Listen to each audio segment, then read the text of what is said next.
యూఎస్లో షోస్ పడిపోతున్నాయి, తర్వాత ఇండియాలో కూడా షోస్ పడిపోతాయి. Easily most ambitious film in your career. చాలా కష్టపడినట్టు కూడా ఉన్నారు.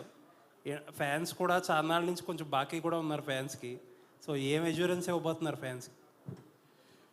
మేమందరం కలిసి సినిమా చూసామండి, మొన్నే చూసాము. వెరీ వెరీ హ్యాపీ, చాలా పాజిటివ్గా ఉన్నాము. And especially half an hour of the film పీక్స్లో ఉంటుందండి. అన్ఎక్స్పెక్టెడ్.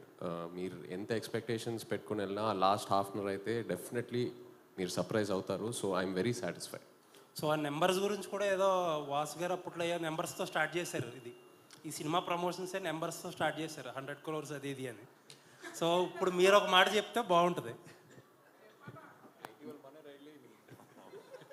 నా నంబర్స్ చెప్పమంటారా కలెక్షన్స్? అదే మీకు ఒక టార్గెట్, ఒక ప్రామిస్ ఉంటుంది కదా. అది వాసు చెప్పినాయండి. ఓకే. అండ్ సాయి పల్లవి గారిని భయపెట్టేశారా అండి? మొన్న ఒక ఇంటర్వ్యూ చూసా, టార్గెటెడ్ క్యాంపెయిన్స్ ఉంటాయి, నెగిటివిటీ ఉంటుంది అని చెప్పి ఆవిడని మోటివేట్ చేశారంట. ఆవిడ ప్రమోషన్ కూడా అక్కడి నుంచి చాలా జాగ్రత్తగా కాషియస్గా చేస్తున్నారు. ఏంటి అంటే మీ లైఫ్లో ఏదన్నా అలాంటి ఎక్స్పీరియన్స్ చేసి నేర్చుకున్న లెసన్ అది?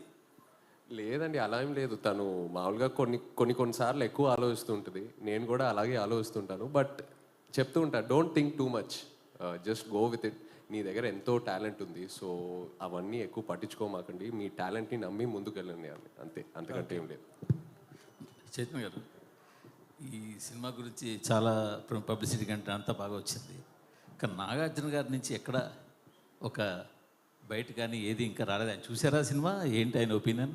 నాన్నగారు సినిమా చూశారు, ఆల్రెడీ డిస్కషన్ జరిగింది. సక్సెస్ మీట్కి నాన్న డేట్స్ కనుక్కుంటున్నాను. సో సక్సెస్ మీట్ ఎప్పుడైతే ప్లాన్ చేస్తున్నామో నాన్ని తీసుకెళ్దామని. అరవింద్ గారు అంటే వెల్